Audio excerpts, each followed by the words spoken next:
Hello friends and welcome to our new video. आज की हमारी video is dedicated on the general medicine का जो रेस्पिरेटरी सिस्टम वाला पोर्शन है। तो रेस्पिरेटरी चेस्ट एंड टीबी का जो पोर्शन है उसमें वो हम लोग कवर करेंगे। उसमें मेन टॉपिक जो हैं that is asthma, pleural effusion and tuberculosis will be covered. तो स्टार्टिंग फ्रॉम दी एस्थमा, तो उसमें जो important that is status एस्थमेटिकस, severe acute asthma जो होता है। तो ट्रिगर्स क्या होते हैं इसके? तो can be by inhalation. Inhalation में हाउस डस्ट है, पोलेंस है, feather, animal danders, fungal spores, tobacco smokes, ये सबसे होता है। Trigger is by injection like fish, egg, milk, yeast, wheat and drugs like aspirin and beta blocker, and some other triggers like exercise and hyper ventilation, cold, respiratory infections and emotional stress से हो सकता है। And ये सारे triggers जो हैं ये immunological sales को सेंसिटाइज करते हैं, and like mast cell, macrophages, eosinophils and helper two T cells. And इसके अलावा neutrophils, platelet and epithelial cells भी सेंसिटाइज होती हैं। एंड इन्फ्लामेटरी मीडिएटर्स निकलते हैं, तो mediators like histamine, prostaglandin, D2, F2 alpha, E2, thromboxane, E2, leukotrienes, B4, C4, D4, E4, platelet activating factor, serotonin, bradykinin, tumour necrosis factor alpha, interleukin 4, 5 and 13, adenosine, substance P, oxygen radical and complement fragmentation. Inflammation bronchial जो है, bronchial hyper responsiveness, उसमें hyper secretion and broncho constriction, ये सारे symptoms आएंगे।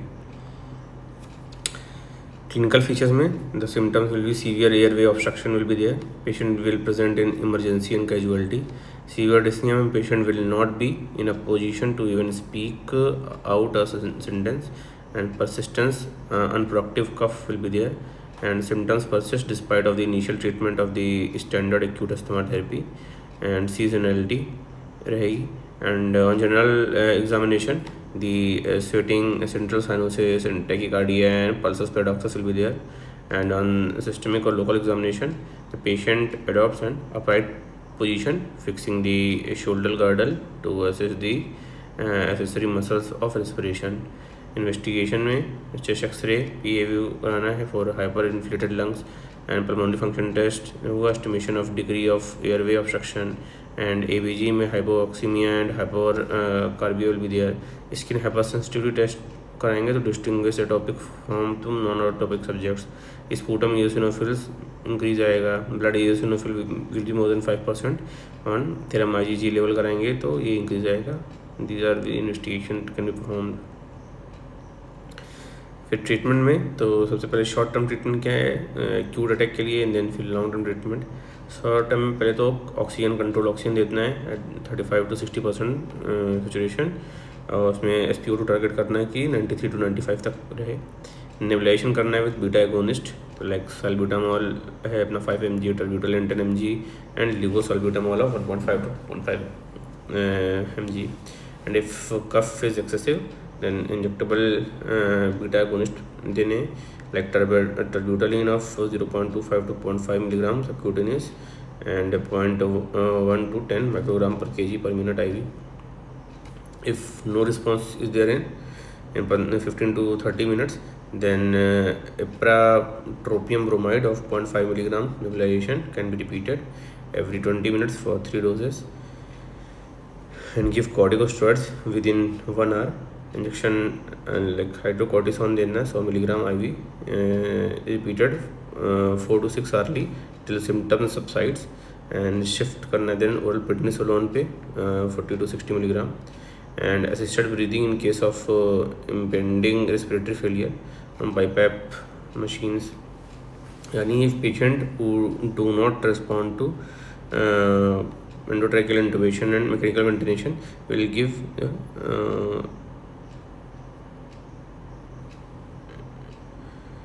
अगर जो है PaO2 less than 60 mmHg है, PCO2 मोर देन 50 हो गया है, PS 7.3 है, तो हम लोग फिर एंडोट्रेकियल इंटूबेशन और मैकेनिकल वेंटिलेशन की तरफ जाएंगे।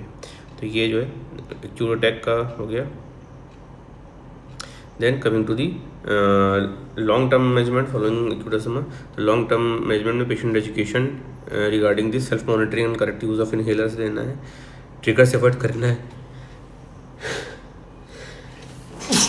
देन जो है स्टेप वाइज अप्रोच करना है फॉर टू फार्माकोथेरेपी। तो स्टेप वाइज अप्रोच में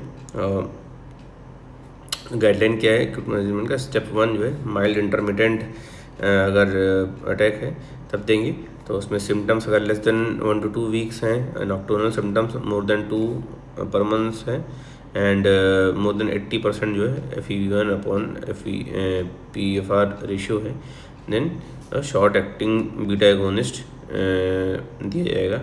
अगर mild persisting type of asthma है, लाइक मोर देन 1 और 2 वीक्स का सिम्टम्स हो गया, more than 2 per month nocturnal symptoms आए हैं, मोर देन 80% अगर ये रेशियो है FEV1 का, तो we have to step up on step 2। तो उसमें साबा के साथ, शॉर्ट एक्टिंग बीटा एगोनिस्ट के साथ जो है विल गिव इनहेलेशनल कॉर्टिकोस्टेरॉइड्स और लुकोट्राइन मॉडिफायर्स ये देंगे। And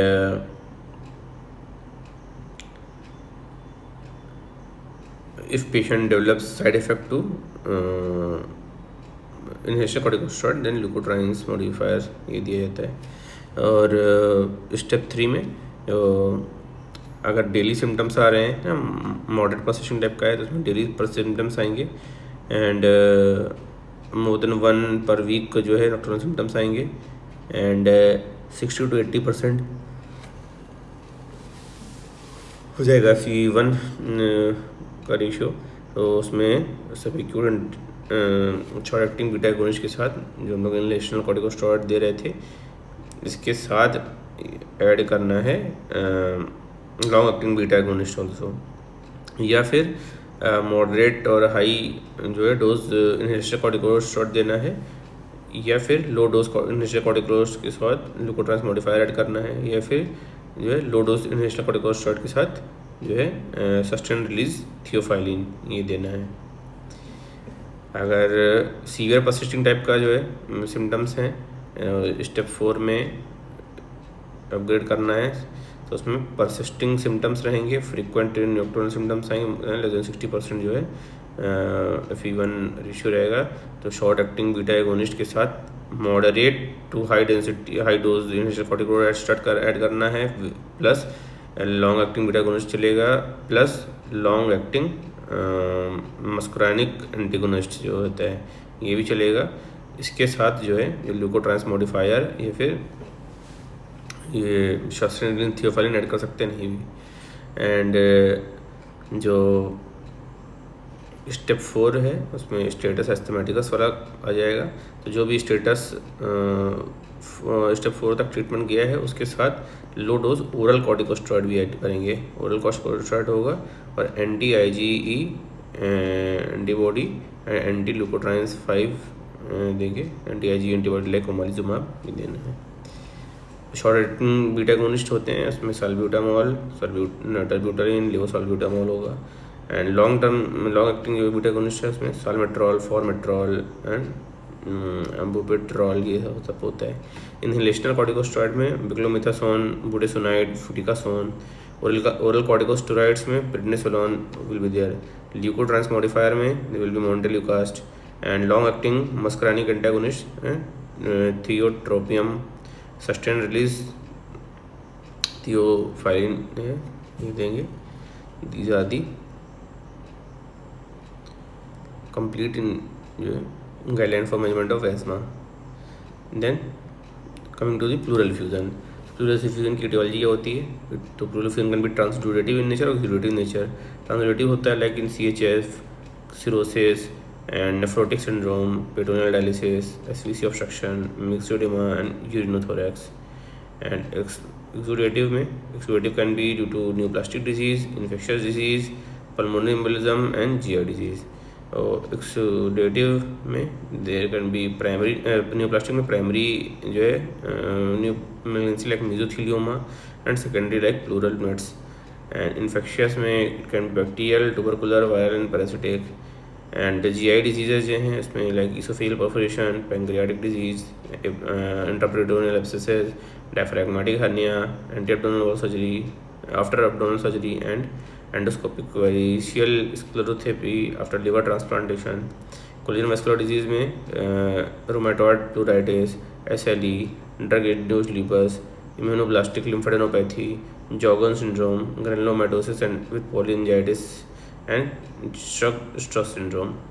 post coronary artery bypass surgery उसमें हो सकता है executive asbestosis exposure, sarcoidosis, uraemia, Meigs syndrome, यूरोनेल syndrome, drug induced pleural disease like nitrofurantoin, dantrolene, bromocriptine, procarbamazepine, amiodarone, dasatinib. These can cause drug-induced pleural effusion. A trapped lung, post-radiotherapy and post-cardiac injury syndrome, hemothorax or chylothorax, electrogenic injury, ovarian hypostimulation syndrome and precardial diseases. All these can cause exudative type of pleural effusion.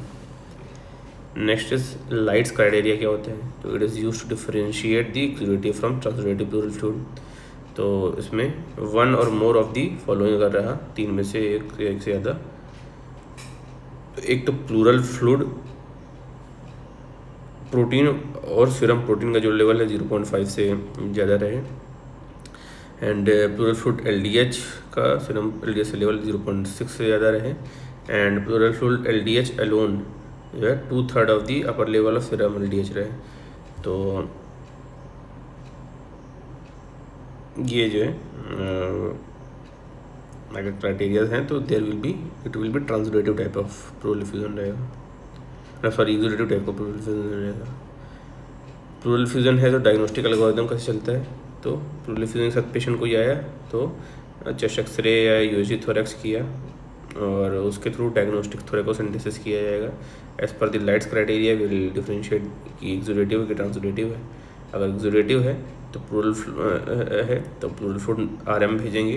Plural fluid RM में देखेंगे कि glucose अगर less than 60 है, consider malignancy, bacterial infection and rheumatoid pleuritis. इसके अलावा culture sensitivity, cytology, gram stain, AFB stain, pleural fluid ADA और CB90 सब कराया जाएगा. इससे डायग्नोसिस कंफर्म हो गई तो ठीक है, बट इसके बाद भी डायग्नोसिस नहीं हुई तो will do HRCT thorax. HRCT thorax में pulmonary embolism can be diagnosed. ये भी निगेटिव आया तो pleural fluid marker for tuberculosis करवाएंगे. तो pleural fluid marker for tuberculosis भी अगर पॉजिटिव आ गया तो वो प्लूरल DB अगर रहेगा. अगर ये निगेटिव आया है तो सिम्टम्स देखेंगे कि जो है सिम्टम्स इम्प्रूविंग और नॉट. सिम्टम्स जो है इम्प्रूव कर रहे हैं तो ऑब्जर्व करना पेशेंट को. अगर इम्प्रूव नहीं कर रहे हैं तो थोरैकोस्कोपी और इमेज गाइडेड प्लूरल बायोप्सी लेंगे और डिफरेंट डायग्नोसिस उससे बायोप्सी से एस्टेब्लिश हो जाएगी. मुझे डायग्नोस्टिक एल्गोरिथम है.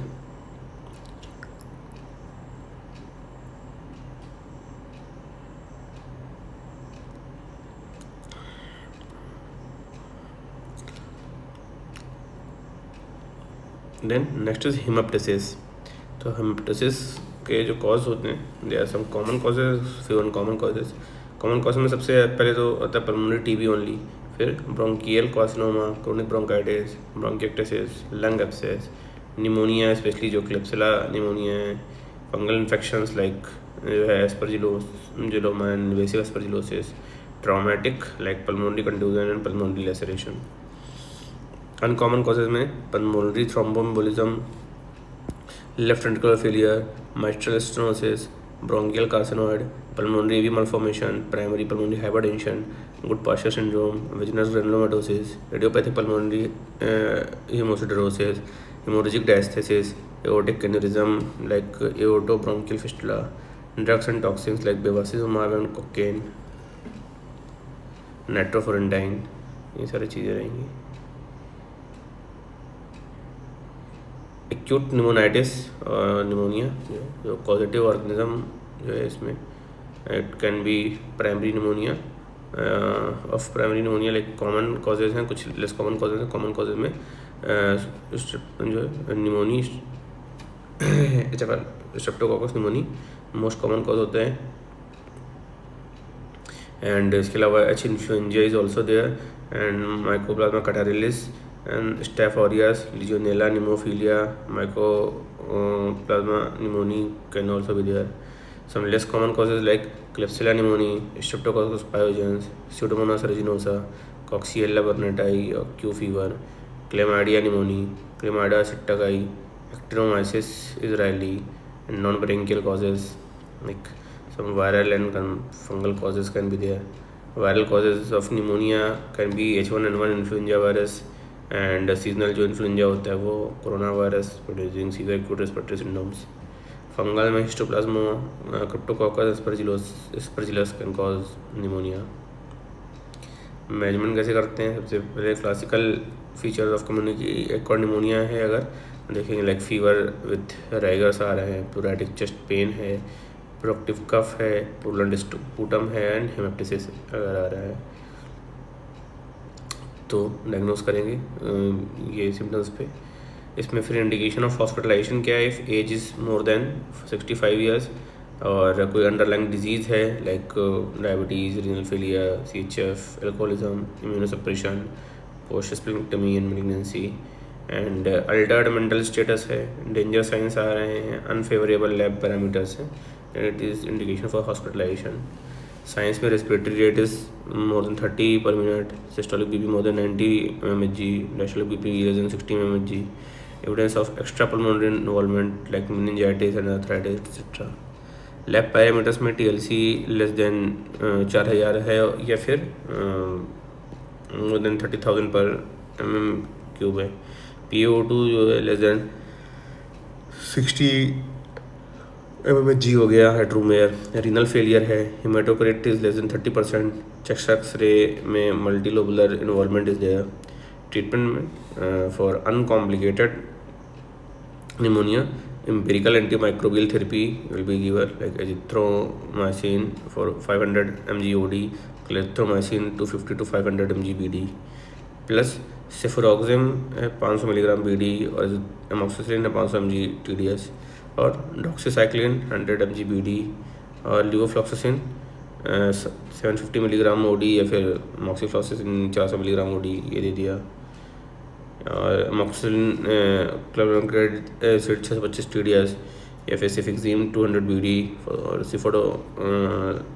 सिफोडोक्सिम है and antipyretics like PCM 650 mg SOS है temperature more than 100 degree centigrade हुआ तो stimulation and chest physiotherapy with nebuliser will be there. These are the treatment है फॉर अनकॉम्प्लिकेटेड निमोनिया. कॉम्प्लिकेटेड करिए तो ICU में देना पड़ेगा.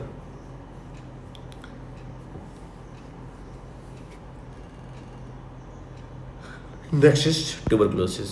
ट्यूबरक्लोसिस में क्लिनिकल फीचर्स में सिम्टम्स जो है एसिम्टोमेटिक अगर है तो like flu like febrile illness है and last 7 to 14 days occurs at the time of tuberculin conversion and ये कब होगा? कफ मोर देन 2 weeks आ रहा है, रिड्यूस्ड एपेटाइट है, वेट लॉस अगर हो रहा है. एंड साइंस में evening rise of temperature, oedema nodosum and bluish red raised tender cutaneous lesion on the shins and less commonly on the thighs, with the fever and polyarthralgia. Complication में progressive pulmonary tuberculosis, tuberculous pleurisy with effusion, tuberculous pericarditis with effusion, middle lobe syndrome, biliary tuberculosis. These can be the complications. Diagnosis में history of contact with the case of active tuberculosis, tuberculin test positive to indicate the disease in the child with previously non-immune status. Negative, it makes the diagnosis unlikely. Chest X-ray, PA view, peripheral radio opaque, parenchymal lesions और उसमें मिल सकता है. Sputum examination में AFB positive और ZN stain positive bacilli है. Nucleic acid amplification test में TrueNAT and CBNAT. Sputum culture में isolation of mycobacterium tuberculosis bacilli and adenosine deaminase serum ADA or body fluid ADA level will be increased. HRCT thorax करना है for complications. Then come to the parapneumonic effusion. Parapneumonic effusion, it is associated with the bacterial pneumonia and lung abscess, bronchiectasis, and are probably most common causes of exudative pleural effusion in the Western countries. Clinical features में aerobic bacterial pneumonia, that is acute illness, इसमें fever, chest pain and expectoration आएगा. इन anaerobic bacterial pneumonia सब acute illness है, उसमें weight gain and माइलेनीमिया होगा. Investigation में CBC में increase TLC होगा, हीमोग्लोबिन कम हो जाएगा. ईएसआर में इंक्रीज, सीआरपी में इंक्रीज, आरबीएस में increase, diabetes mellitus. Chest X ray PA view कराएंगे, USG thorax, HRCT thorax, diagnostic thoracocentesis and thoracoscopy can be perform. Treatment क्या होता है पैरानिमोनिक इफ्यूजन का? If the free fluid separate the lung from the chest wall for more than 10 mm, अगर separate हो रहा है lung 1 centimetre से ज़्यादा सेपरेशन है लंग और चेस्ट वॉल में, तो थेरेपेटिक थोरैकोसिंथेसिस करना पड़ेगा. And if fluid recurs then repeat करेंगे थोरैकोसिंथेसिस. अगर रिपीट के बाद प्लूरल फ्लूइड पीएच जो है 7.2 से कम है, glucose less than 60 milligram per decilitre है, ग्राम स्टेन पॉजिटिव आ रहा है, and pleural fluid culture positive आया है, प्रेजेंस ऑफ ग्रॉसपस है, तो we have to insert the intercostal chest tube drainage under local anaesthesia. If loculated pleural fluid है तो उसमें आईसीडी में still the fibrinolytic agent like tissue plasminogen activator 10 mg and deoxyribonuclease 5 milligram. And if it failed, then thoracoscopic cardiolipsis has to be performed. And अगर poor lung expansion है तो डिकॉर्डिकेशन of lung भी करना पड़ सकता है. इम्पाइमा पायोथोरैक्स, तो इम्पाइमा थोरेसिस में क्या है डेफिनेशन में? Collection of pus in pleural cavity and it is never primary, there is always the secondary causes. And causes जो होंगे फ्रॉम चेस्ट वॉल, तो उसमें वुंड का osteomyelitis of the ribs, and lung में निमोनिया,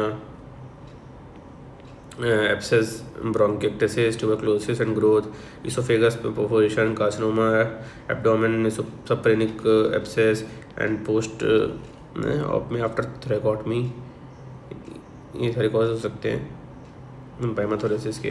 सिम्टम्स क्या सकते हैं empyema thoracis में? There will be chest pain, fever, dyspnoea and features of toxicity रहेगा. साइंस में there will be chest tenderness हो जाएगा, पेन की जगह, और डिक्रीज चेस्ट वॉल मूवमेंट होगा, डलनेस ऑन परकशन आएगा, एब्सेंट ब्रीथ साउंड होंगे. कॉम्प्लिकेशंस में फ्रोजन चेस्ट रहेगा, that is functionless chest, functionless lung. Empyema necessitans बन सकता है, osteomyelitis of ribs and vertebra हो सकता है, कॉन्ड्राइटिस ऑफ कोस्टल कार्टिलेजेस हो सकता है, ब्रोंकियोपल्मोनरी ब्रोंकोप्लूरल फिस्टुला बन जाएगा, पेरिकार्डाइटिस कर दिया, mediastinitis and dissemination of infection. Investigation क्या कराएंगे इन केस ऑफ एम्पाइमाथोरेसिस? तो एक्सरे पीएवी दिखाएंगे तो ऑब्लिट्रेशन ऑफ कोस्टोफेनिक एंगल मिलेगा, एंड सीबीसी में टीएलसी इंक्रीज मिलेगा, हीमोग्लोबिन कम हो जाएगा, ईएसआर इंक्रीज बढ़ेगा.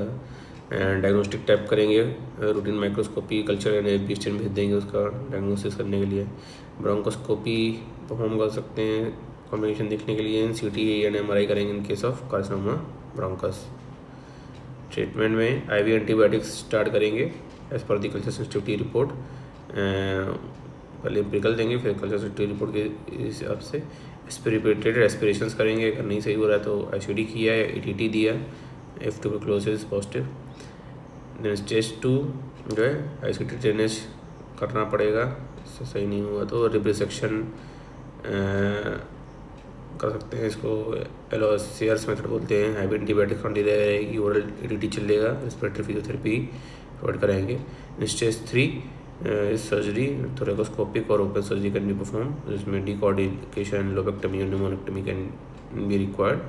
एंड इसके अलावा chest physiotherapy and antibiotics has to continue.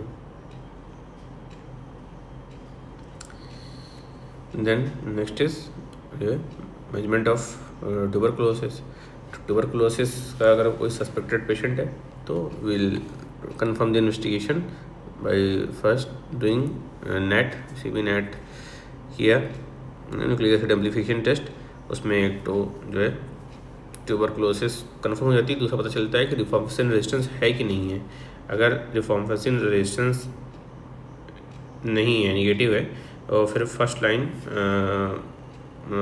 Probe ऐसे लगाते हैं, और उसमें अगर साथ में आइसोनियाज़ाइड रेजिस्टेंस भी देखते हैं, आइसोनियाज़ाइड भी निगेटिव आया तो क्या होगा, ड्रग सेंसिटिव टीबी बोलेंगे, और उसमें HRD जो है आइसोनियाज़ाइड, रिफॉर्मेसिन, पाइराज़िनामाइड, एथम्ब्यूटल का अपना रजीम चलाएंगे। अगर फर्स्ट लाइन प्रोब ऐसे जो है किया और वो आइसोनियाज़ाइड रेजिस्टेंस आ गया, तो उसमें देखेंगे कि जो है आइसोनियाज़ाइड मोनो ड्रग रेजिस्टेंट टीबी है कि आइसोनियाज़ाइड के साथ अलावा भी कोई रेजिस्टेंस है फर्स्ट लाइन ड्रग्स में। तो मोनो ड्रग रेजिस्टेंस है तो HRD में आइसोनियाज़ाइड को रिप्लेस कर देंगे by levofloxacin. And poly drug resistant TB है तो मॉडिफाई करेंगे रेजीम अकॉर्डिंगली, कौन सी ड्रग जो है रेजिस्टेंट है। अगर रिफॉर्मेशन रेजिस्टेंस आया तो फर्स्ट लाइन के साथ second line probe assay and liquid culture drug sensitivity test तीनों कर देंगे, और साथ में पेशेंट प्री ट्रीटमेंट इवैल्यूएशन करेंगे। उसमें पेशेंट का history examination, weight, height, psychiatric evaluation, RPS, viral markers, CBC, liver function test, thyroid function test, kidney function test, G X ray, urine pregnancy test and urine RM, ये सारा चीज़ करेंगे। और based on the inclusion exclusion criteria we start shorter oral bedaquiline containing जो है regimen, या फिर longer oral MDR और XDR रेजिम। और 5 ड्रग जो है इसमें लिया है, 18 to 20 मंथ्स तक ये चलाएंगे 5 ड्रग रेजिम। एंड बीटाक्विनिन, जो है लिवोफ्लॉक्सासिन, क्लोफाजिमीन, पाइराज़िनामाइड, एथम्ब्यूटोल, हाइडोज आइसोनियाज़ाइड और थियोनामाइड, ये इंटेंसिव फेज में चलती है शॉर्टर ओरल बीटाक्विनिन जो कंटेनिंग थेरेपी है। एंड ये उसके बाद फिर कंटिन्यूएशन फेज में लिवोफ्लॉक्स, क्लोफाजिमीन, पाइराज़िनामाइड और एथम्ब्यूटोल, ये 4 ड्रग चलेगी। तो पहले तो शॉर्टर में जो है 1 2 3 4 5 6 7 ड्रग चली इंटेंसिव फेज में, 4 ड्रग चली कंटिन्यूएशन फेज में। तो ये अपना intensive phase around 4 to 6 month, continuation phase 5 month चलाएंगे, तो 9 से 11 महीने का ट्रीटमेंट होगा। और जो ये लॉन्गर वाली ड्रग है ये तो 18 से 20 मंथ चलता है। 3 ड्रग देंगे इसकी ग्रुप एक ही, like bedaquiline and levofloxacin and linezolid, and 2 drug देंगे ग्रुप बी इसकी, clofazimine and cycloserine. Last resort क्या होता है, अगर ये सारे भी ड्रग नहीं दे पा रहे हैं तो कॉकटेल रेजिम देते हैं with replacement sequencing from group C drugs. Eligibility criteria क्या है बीटाक्विनिन कंटेनिंग रेजिम का, तो for shorter oral regimen inclusion criteria में rifampicin resistant tuberculosis, rifampicin resistance plus isoniazid resistance अगर है ट्यूबरक्लोसिस, तो देखते हैं कि इसमें अगर ओनली IHA म्यूटेशन है या ओनली CATG म्यूटेशन है, एंड अगर आइसोनियाज़ाइड का है तो, और MDR ट्यूबरक्लोसिस या रिफॉर्मेशन रेजिस्टेंस ट्यूबरक्लोसिस है but without fluoroquinolone resistance, and children in 5 to 18 years with at least 15 kg weight, ये सब है। तो बीटाक्विनिन छोटा वाला चला सकते हैं जो एग्रेसिव हुआ। एक्सक्लूजन में क्या हो जाएगा, तो MDR ट्यूबरक्लोसिस है या फिर जो है आइसोनियाज़ाइड रिफॉर्मेसिन रेजिस्टेंस है with both NHA and CATG mutation. MDR tuberculosis या rifampicin resistant tuberculosis with fluoroquinolone resistance अगर आ गया है, prior history of more than 1 month exposure है अगर शॉर्ट कोर्स थेरेपी का, एक्सटेंसिव ट्यूबरक्लोसिस है, सीवियर एक्स्ट्रापल्मोनरी ट्यूबरक्लोसिस है, चिल्ड्रन 5 साल से कम है, प्रेगनेंसी है, लैक्टेटिंग वुमेन है, इंटॉलरेंस टू एनी ड्रग है, इंदिरीजी ये चलाएंगे। तो लॉन्गर ओरल जो MDR XDR TB रेजिम है वो किस में चलाएंगे, तो is indicated for in the exclusion criteria of shorter oral bedaquiline containing MDR regimen. In case of resistance to any drug in this regime modification would be done using the replacement sequence from group C drugs. फिर तो utility of gene expert क्या होता है in the management of tuberculosis, तो gene Xpert जो है nucleic acid amplification test for identification of tubercular bacilli, it is use for the measurement of tuberculosis. Like अगर positive TB patient आया है तो उसका जीन एक्सपोर्ट कराएंगे, टीबी कन्फर्म है कि नहीं ये पता चलेगा। अगर नहीं है टीबी नेट जीन एक्सपोर्ट में नहीं है TB confirm, exclude the diagnosis of tuberculosis. And अगर टीबी कन्फर्म हो गई तो फिर रिफॉर्मेशन रेजिस्टेंस देखा जाता है, रिफॉर्मेशन है कि नहीं है। अगर नहीं है तो it is termed as drug sensitive tuberculosis. And जो FDC रेजीम है डॉट सेंटर पे HRZD का वो चलेगा, और अगर ट्रीटेड हुआ तो DRTB बोलेंगे। And then treatment will further be decided on the first line LP, second line LP and liquid culture DST।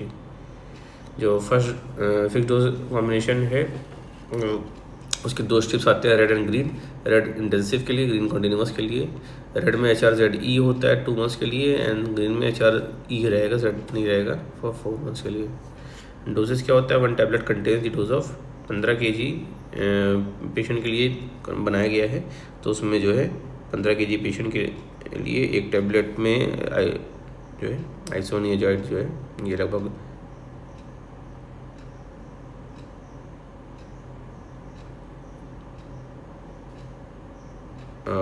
75 milligram होगा, मतलब 5 मिलीग्राम पर kg। रिफॉर्मेसिन 150 मतलब 10 मिलीग्राम पर kg, और आइसोनियाजाइड जो है ये 400 मिलीग्राम है। एंड इथाम्बुटोल इज़ 375 mg और 275 मिलीग्राम होता है। और वेट बाउंड फॉर्म में देते हैं। नंबर ऑफ पेशेंट को मोर लेस देन 10 kg का जो है अगर है तो हाफ टैबलेट देंगे। 10 to 15 10 से 25 kg है, एक टैबलेट में काम चलेगा। 25 से 35 kg है, 2 टैबलेट देंगे। 35 से 50 है 3 टैबलेट। 50 से 65 है 4 टैबलेट। 65 से 75 है 5 टैबलेट। मोर देन 75 है तो 6 टैबलेट देते हैं। इतना मोर देन 75 वैसे होता नहीं है, कभी पेशेंट टीबी का थिन ही रहेगा, तो इसी सब में काम चल जाता है। देन लिमिटेशन क्या है जीन एक्सपर्ट का, तो जो पॉजिटिव टेस्ट है does not necessarily indicate the presence of viable organism, because dead organism का भी दे सकता है indication. Negative test does not exclude the possibility of isolating mycobacterium tuberculosis complex from the sputum. Negative test अगर आया does not exclude the possibility of isolating MTB complex sputum। Can't use for patient being treated with ATT, and monitor the bacteriological cure और monitor the response of the therapy, ये सब monitor नहीं कर सकते इसको। Check करता है rifampicin resistance only, does not differentiate between the species of mycobacterium tuberculosis complex, gives false positive result with the Mycobacterium scrofulacum। Further, less sensitivity है in the samples other than sputum like CSF, acidic fluid pus, इस सब में CBNet का sensitivity कम हो जाता है। Multi drug resistant tuberculosis and exclusive drug resistant tuberculosis, इसमें क्या मैनेज करते हैं, तो मल्टीपल ड्रग रेजिस्टेंट ट्यूबरकुलोसिस है बाय डेफिनेशन जो टीबी पेशेंट है whose biological specimen is resistant to both isoniazid and rifampicin with or without resistance to other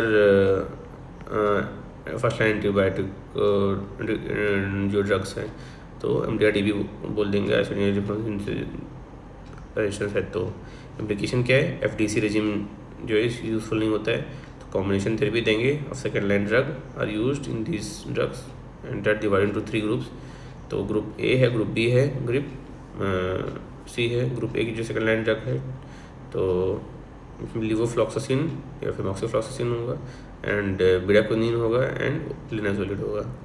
and group B में जो है साइक्लोसेरिन और टेलीजिडोन एंड क्लोफाजिमीन हो सकता है।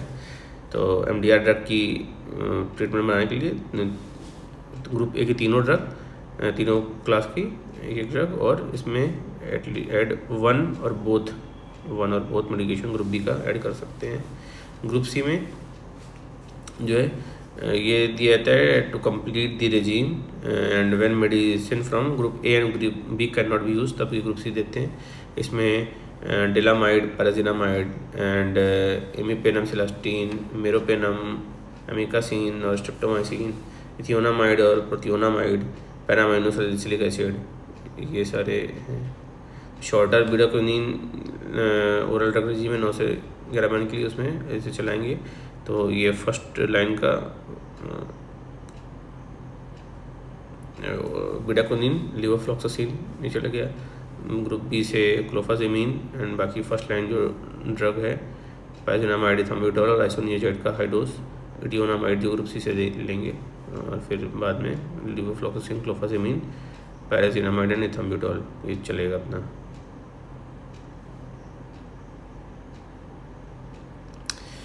XDR टीबी के लिए TB is caused by the Mycobacterium tuberculosis and that fulfill the definition of MDR and XDR. MDR or reformation resistant tuberculosis, तो he also resistant to any fluoroquinolones like Levo and Floxo से जो group A का first line second line drug है, and at least one additional from group A drug, यानी कि ये तो बीडा इसके फ्लोरोक्विनोलोन्स के अलावा बीडाक्विनिन या लाइनोसोलिड, ये फिर दोनों से रेजिस्टेंस हो तो उसको MDR TB बोलेंगे। इसमें new drug resistant tuberculosis with replacement sequence from group C drugs दिया जाएगा MDR के लिए। Then what is miliary TB and what is disseminated TB? तो क्लासिफाइड एज पल्मोनरी TB ही है because these are lesion in the lung and result from the wide spread lymphohaematogenous dissemination अगर हो गया है of tuberculosis like from pulmonary and extrapulmonary focus. Most commonly involves liver, spleen, bone marrow, lungs, meninges, ये सबको involve करेगा। Types क्या है? तो इट कैन बी क्लासिकल और acute miliary tuberculosis that can occur at any age, but children and young adults are more affected, and insidious onset होगा for of fever, malaise and weight loss in usual presentation, and systemic disturbance becomes rapidly profound with high grade fever and wrenching night sweats, progressive pallor, cryptic or obscure miliary tuberculosis.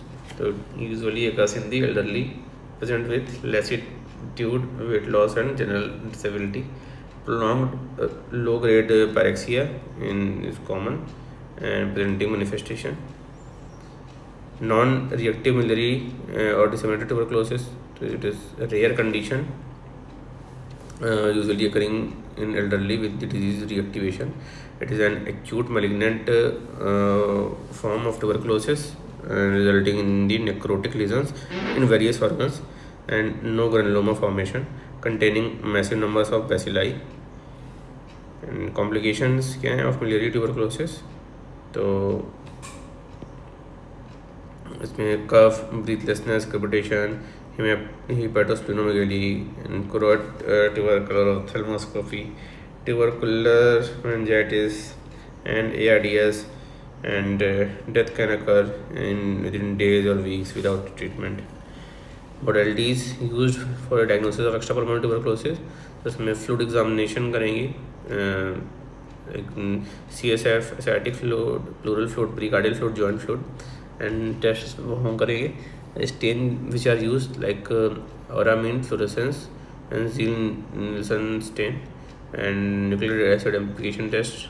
Culture कराएंगे, solid culture है LJ medium और middle broth medium में, root medium में, and liquid culture है MGIT। ADA कराएंगे, उसमें response to the empirical देखे response देख लेते हैं, and baseline blood test like CBC, CRP, RFT, ADA। Imaging में CCT एब्डोमेन कराएंगे, GI ट्यूबरकुलोसिस के लिए GI एंडोस्कोपी करा सकते हैं। These are diagnostic modalities. And tubercular meningitis, tubercular meningitis में डायग्नोसिस में history there will be subacute chronic course रहेगा। Children are commonly affected. Early manifestations में लैक ऑफ इंटरेस्ट है, मैलेज हुआ, anorexia, urinary retention, constipation, evening rise of temperature. Classical symptoms में there will be fever, headache, vomiting. On examination signs of meningeal irritations like जो है अपना neck rigidity, Kernig sign positive and Brudzinski की sign positive, ये सारा चीज़ रहेगा।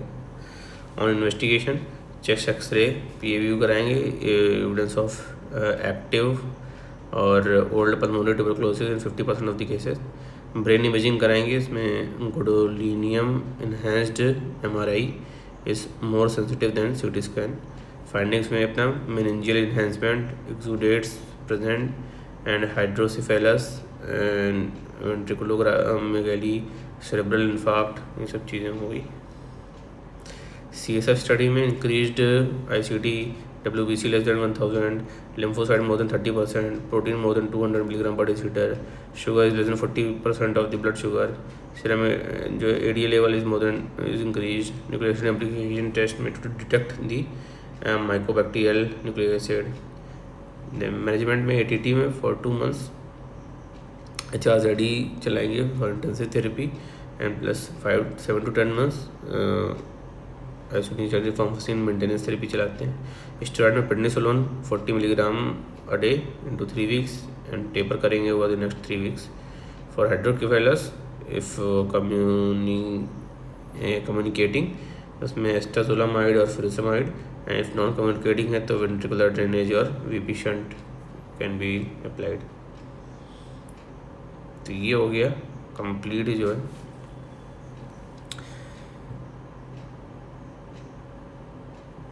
Topic which are related to the respiratory medicine। तो hope you like this video. अगर अच्छा लगा तो please like, comment and share the video, subscribe करके रखें हमारे चैनल को। मिलते हैं नेक्स्ट वीडियो में, तब तक के लिए बाय।